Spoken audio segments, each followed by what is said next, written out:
स्वागत है दोस्तों अपने YouTube channel IT technical course में। दोस्तों हम लोग सेकेंड ईयर की क्लास कर रहे थे। कुछ इशू हुआ था जो जनवरी में अभी हम लोग बंद करके रखा था। अभी आप लोगों की फिर से चालू हो गई है और आज की ये क्लास सेकेंड ईयर की है और हम लोग जो चैप्टर का पढ़ रहे थे सेकेंड ईयर में डीसी जनरेटर का हो गया था और डीसी मोटर की थ्योरी हो गई थी। उसके कुछ वन बाई वन लाइन के जो क्वेश्चन थे वो बाकी थे और ऑब्जेक्टिव बाकी है, तो उनको अभी 2-3 दिन में मैं कवर कर दूंगा। अब अपन चलते हैं, आज कुछ इंपॉर्टेंट क्वेश्चन है, वन लाइन वन के क्वेश्चन है। ये आपके इंटरव्यू में कोई भी एग्जाम हो, कंपटीशन के एग्जाम हो, आईटीआई से रिलेटेड एग्जाम हो, कोई भी एग्जाम है, हर जगह ये ऐसे क्वेश्चन पूछे जाते हैं।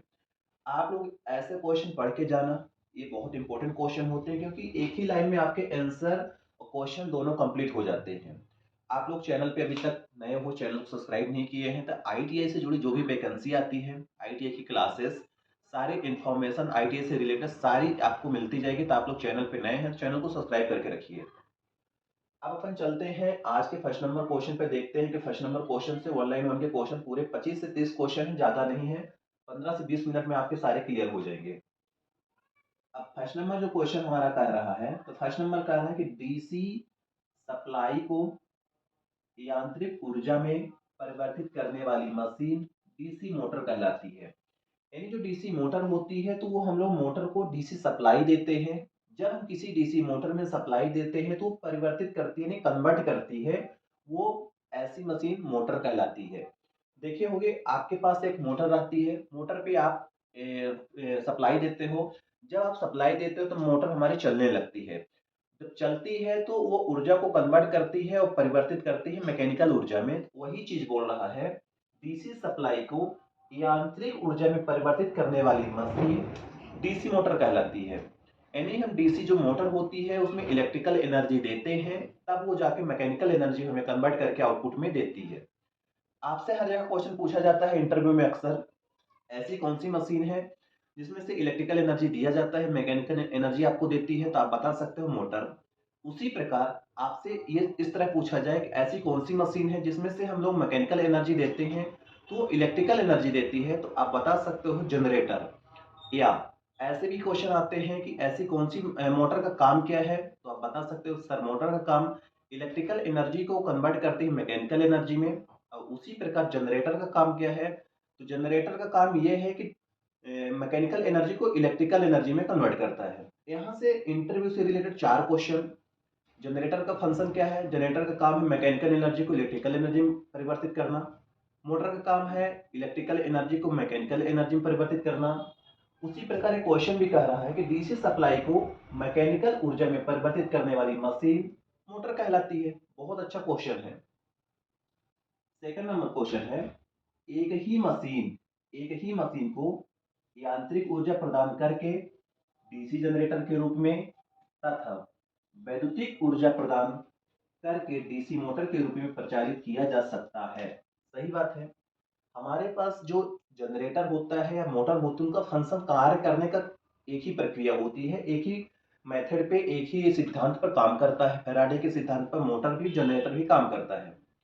यदि इसी मोटर में हम मैकेनिकल एनर्जी देंगे तो फ्लक्स को परिवर्तित करेगा, फ्लक्स को कट करेगा, जिसके कारण वहां पे करंट उत्पन्न होगा, ईएमएफ उत्पन्न होगा, तो वो जनरेटर का काम करेगी। उसी प्रकार उसी मोटर पे यदि हम सप्लाई देते हैं तो मोटर चलेगी और हमें मैकेनिकल एनर्जी परिवर्तित वो प्राप्त होती है। वही बोल रहा है कि एक ही मशीन को यांत्रिक ऊर्जा यानी मैकेनिकल ऊर्जा देकर डीसी जनरेटर के रूप में चला सकते हैं।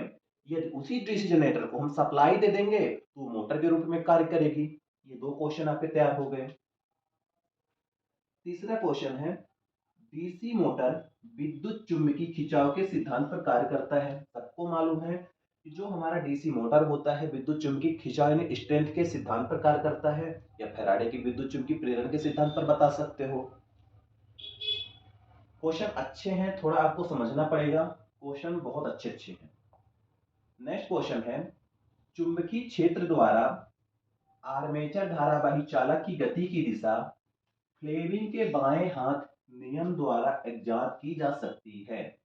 अक्सर इंटरव्यू में पूछे जाते हैं मोटर के हम कौन सा रूल यूज करते हैं, राइट हैंड रूल या लेफ्ट हैंड रूल। तो आप बता सकते हो कि मोटर जो होती है डीसी मोटर, उसमें से हम लोग फ्लेमिंग के बाएं हाथ का नियम ज्ञात करते हैं हम फ्लेविंग के बाएं हाथ के नियम से क्या एग्जाम करते हैं, तो आर्मेचर में जो धारा होती है वो एग्जाम करते हैं, आर्मेचर करंट की दिशा कि किधर है दिशा।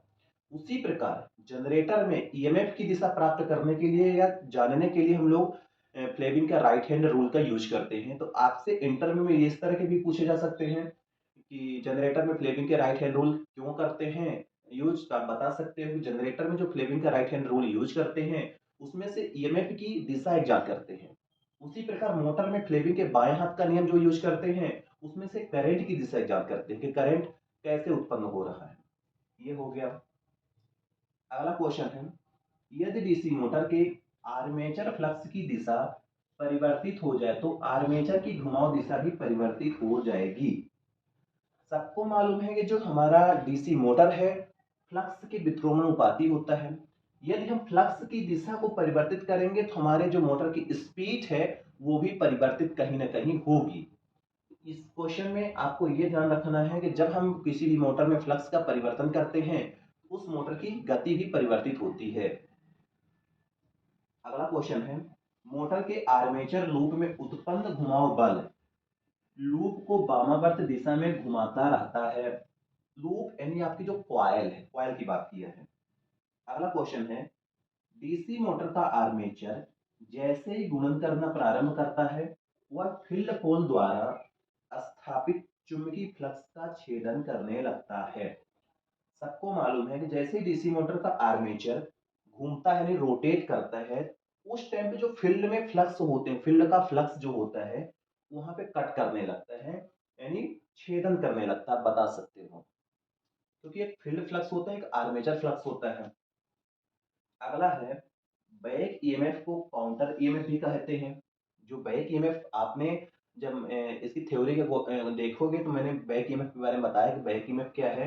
तो बैक ईएमएफ को दूसरा नाम काउंटर ईएमएफ भी है, जिसकी दिशा फ्लेमिंग के दाएं हाथ के नियम से एग्जात की जा सकती है।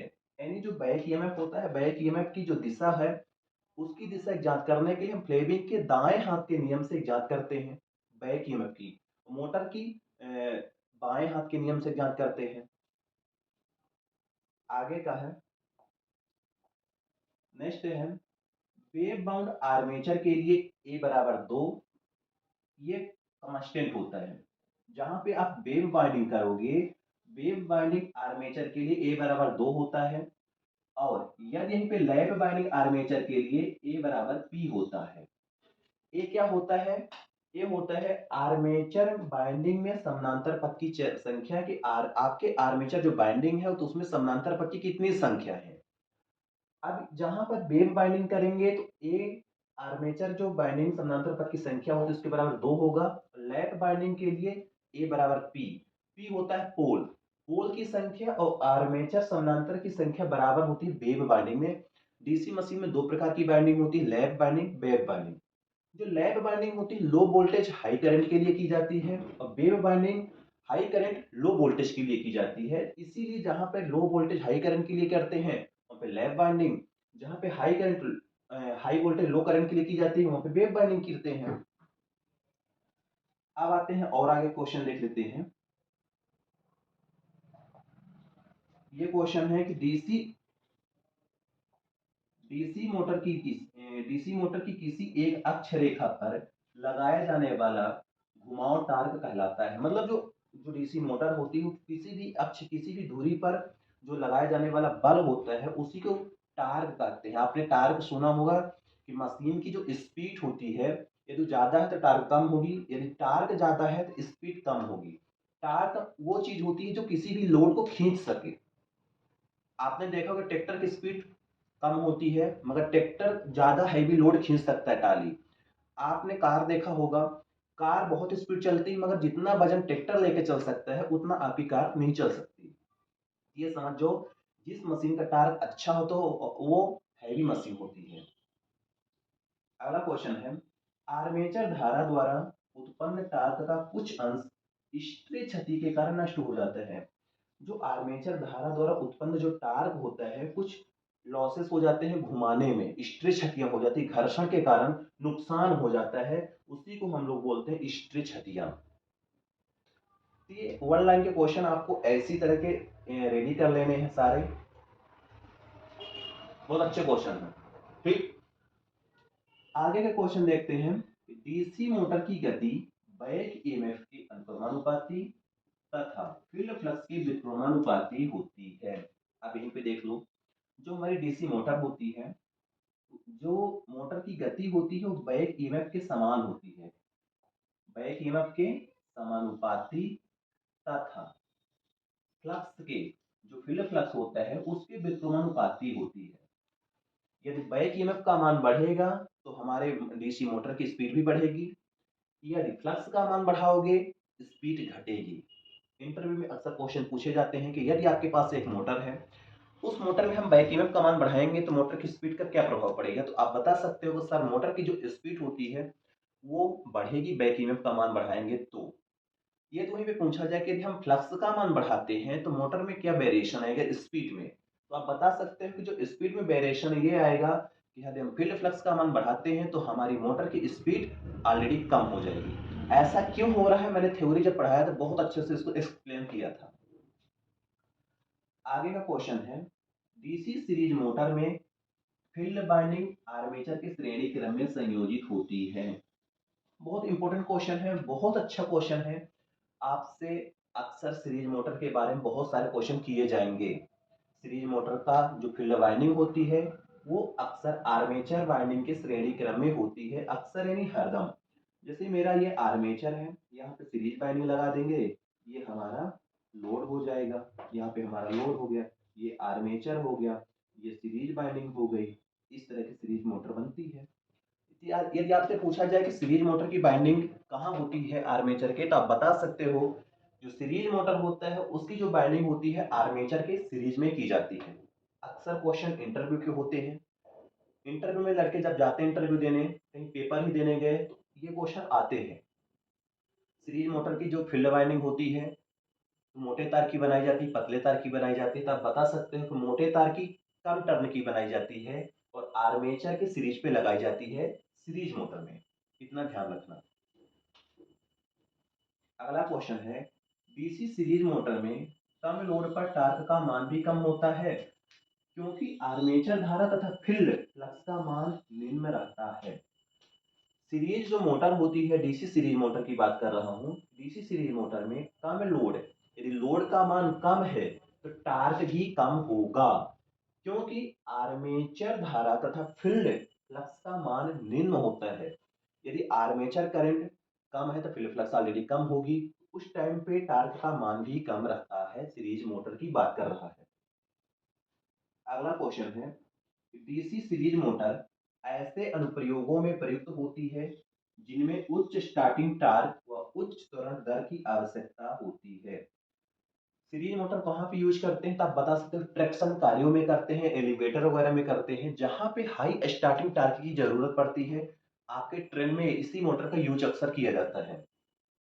इसी जो सीरीज मोटर ऐसे अनुप्रयोगों में, ऐसे कामों में यूज किया जाता है जिनमें उच्च स्टार्टिंग टॉर्क की आवश्यकता होती है। आपसे यदि पूछा जाए कहीं भी कि डीसी सीरीज मोटर का यूज कहाँ पे करते हैं, तो आप बता सकते हो कि सर डीसी सीरीज मोटर का यूज वहां पे करते हैं जहां पे ज्यादा स्टार्टिंग टॉर्क की जरूरत पड़ती है, यानी जहां पे ज्यादा टॉर्क स्टार्टिंग में चाहिए वहां पे हम लोग सीरीज मोटर का यूज करते हैं। क्योंकि अक्सर ये इंटरव्यू में क्वेश्चन, कोई भी कंपटीशन एग्जाम, जर्नली आपको ऐसे क्वेश्चन जानना चाहिए।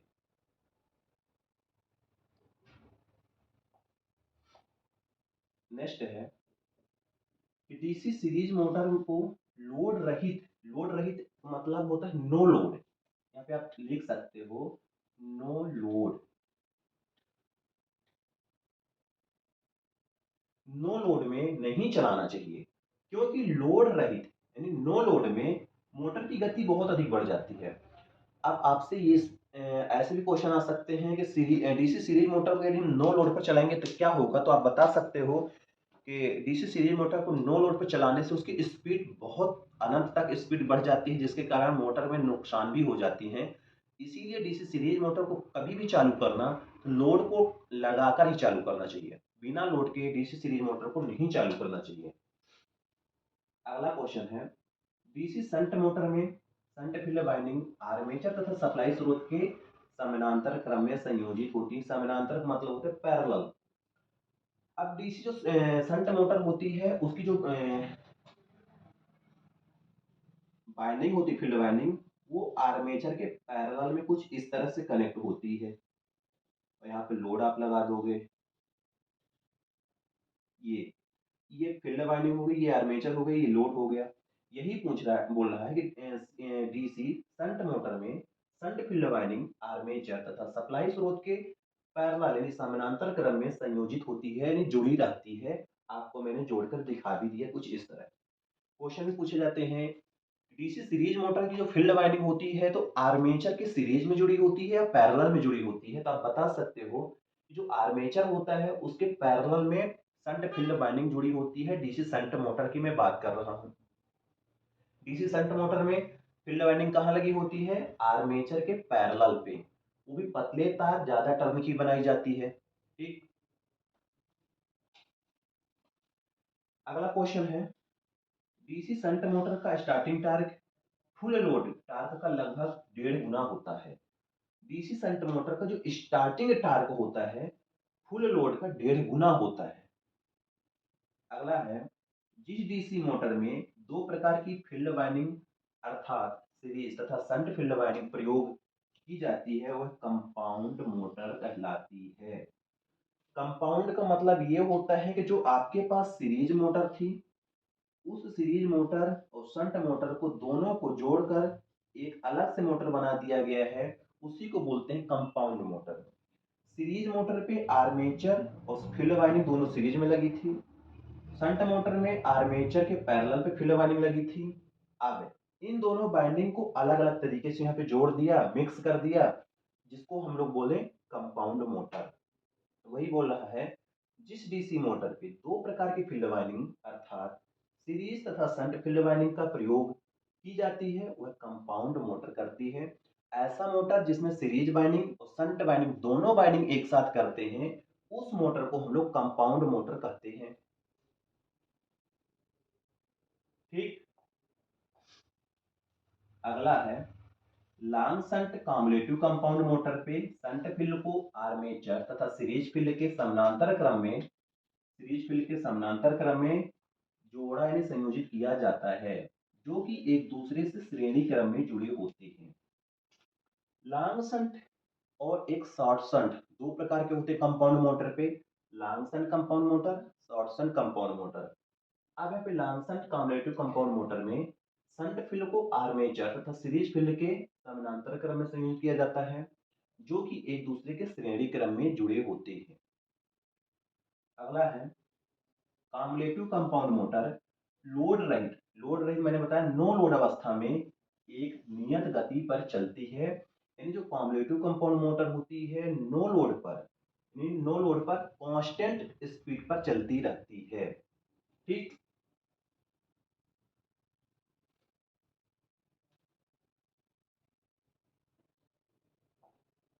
नेक्स्ट है, press, rolling machine, compressor, elevator आदि में कम्युलेटिव कंपाउंड मोटर प्रयुक्त होती है। और आगे है क्वेश्चन, डिफरेंशियल कंपाउंड मोटर की लोड धारा में वृद्धि के साथ साथ मोटर में टार्क भी वृद्धि होती है। एक कम्युलेटिव कंपाउंड मोटर होता है, डिफरेंशियल कंपाउंड मोटर होती है। जो डिफरेंशियल कंपाउंड मोटर की लोड में वृद्धि के साथ साथ मोटर में टार्क में भी वृद्धि होती है। जब हम लोड का मान बढ़ाते हैं टार्क में भी वृद्धि होती है, ऐसा मोटर को डिफरेंशियल मोटर कहते हैं। यदि आपसे इस तरह भी पूछा जाए कि डिफरेंशियल मोटर में टार्क का मान बढ़ाएंगे तो लोड में क्या प्रभाव पड़ेगा, तो आप बता सकते हैं कि लोड भी बढ़ेगा। लोड का मान बढ़ाएंगे टार्क का मान भी बढ़ेगा। ये कौन सा मोटर है? Differential motor. आगे क्वेश्चन है, डीसी मोटर के आर्मेचर धारा के मान को सीमित करने के लिए डीसी मोटर स्टार्टर प्रयुक्त किए जाते हैं। सबको मालूम है कि हम लोग मोटर को इजिली आसानी से ऑन ऑफ करने के लिए उसकी बाइंडिंग को जलने से बचाने के लिए हम लोग स्टार्टर का यूज करते हैं। ठीक, डीसी मोटर के आर्मेचर धारा को सीमित यानी कंट्रोल करने के लिए डीसी मोटर में स्टार्टर का यूज करते हैं। मैंने ये भी बताया था जब स्टार्टर चैप्टर पढ़ाया था कि स्टार्टर का 2 पॉइंट स्टार्टर का यूज सीरीज मोटर पे करते हैं, 3 पॉइंट स्टार्टर का शंट मोटर में, 4 पॉइंट का शंट कंपाउंड सभी मशीनों में करते हैं। उसी प्रकार अब ये बोल रहा है कि डीसी मोटर के आर्मेचर धारा के मान को कम करने के लिए स्टार्टर का यूज किया जाता है। यदि आपसे कहीं भी पूछा जाए कि डीसी मोटर में हम लोग स्टार्टर का यूज क्यों करते हैं, तो आप बता सकते हो कि करंट के मान को कम करने के लिए स्टार्टर का यूज करते हैं। अगला है, डीसी मोटर के 3 पॉइंट स्टार्टर का स्टार्टिंग प्रतिरोध यूरेका तार का बना होता है। जो जितने भी प्रतिरोध होते हैं मैंने बताया था यूरेका एक मटेरियल होता है, उसका यूज करते हैं। नेक्स्ट है, 4 पॉइंट स्टार्टर में उन शंट अथवा कंपाउंड मोटर को स्टार्ट करने के लिए प्रयोग किए जाते हैं जिनमें से अधिक गति परिवर्तन आवश्यकता हो। यानी 4 पॉइंट जो स्टार्टर है हम लोग कहाँ यूज करते हैं, ऐसे मोटर पे करते हैं जिस मोटर की गति की ज्यादा परिवर्तन होती है, उस मोटर को चालू कर बंद करने के लिए 4 पॉइंट स्टार्टर का यूज करते हैं। अगला क्वेश्चन है, डीसी शंट मोटर की गति को नियंत्रित करने हेतु फील्ड नियंत्रण विधि प्रयोग की जाती है, जिसमें से फील्ड वाइंडिंग की श्रेणी में एक प्रतिरोध संयोजित करते हैं। एनी डीसी शंट मोटर की स्पीड को हम लोग कंट्रोल करने के लिए, स्पीड को कम करने के लिए जिस विधि का यूज करते हैं वो फील्ड नियंत्रण विधि है। फील्ड बाइंडिंग के श्रेणी क्रम में परिवर्तित यानी वेरिएबल एक प्रतिरोध लगाते हैं जिसके कारण हम मोटर की स्पीड को कम ज्यादा करते रहते हैं। अगला क्वेश्चन है, डीसी सीरीज मोटर की गति नियंत्रण करने हेतु डीसी सीरीज मोटर की गति नियंत्रण करने हेतु आर्मेचर डायवर्टर नियंत्रण विधि, फील्ड डायवर्टर नियंत्रण विधि, फील्ड टैपिंग नियंत्रण विधि, बर्ड लियोनर गति नियंत्रण विधि आदि प्रयोग करते हैं। नेक्स्ट है, डीसी मोटर में ताम्र छतिया आर्मेचर तथा फील्ड वाइंडिंग के प्रतिरोध एवं कार्बन ब्रश के संपर्क प्रतिरोध के कारण होती है। ताम्र क्षति यानी कॉपर लॉस की बात कर रहे हैं। कॉपर लॉस वहां पे होता है जहां पे कॉपर का यूज करते हैं, जैसे फील्ड बाइंडिंग होती है, आर्मेचर बाइंडिंग होती है, वहां पे हम लोग यूज करते हैं। नेक्स्ट है, डीसी मोटर पे हिस्टैरिसीस क्षति फ्रीक्वेंसी के अनुक्रमानुपाती तथा एडी धारा क्षति फ्रीक्वेंसी के वर्ग के अनुक्रमानुपाती होती है, वर्ग अनुक्रमानुपाती होती है। एक और क्वेश्चन है लास्ट, डीसी मोटर द्वारा उत्पन्न यांत्रिक शक्ति डीसी मोटर द्वारा उत्पन्न यांत्रिक शक्ति और उसे प्रदान की गई वैद्युतिक शक्ति का अनुपात मोटर की एफिशिएंसी यानी दक्षता कहलाती है। ये कुछ इंपॉर्टेंट क्वेश्चन थे जो आप लोग को पढ़ना चाहिए ऐसे क्वेश्चन, और ऐसे क्वेश्चन ही हर जगह पूछे जाते हैं तो आप लोग को मालूम भी होना चाहिए। मैंने इसीलिए अपनी भाषा में जो अक्सर हर जगह पे यूज किया जाता है उस भाषा में बताया है। अभी भी ऐसा कुछ लगा हुआ आपको कि अभी भी कुछ कमी है तो आप कमेंट के माध्यम से जरूर बताइए, और इसके अलावा आपको पढ़ाई जरूर करना है तभी आपसे बनेगा, अन्यथा बिल्कुल नहीं बनेगा। आप ALP technician group D NTPC जैसे भी चार चार रेलवे ने वैकेंसी निकाल दिया है, यदि आप उनमें से सिलेक्शन लेना चाहते हैं तो आपको पढ़ाई कुछ बेहतर करना पड़ेगा। मिलते हैं नेक्स्ट क्लास पे। जय हिंद जय भारत।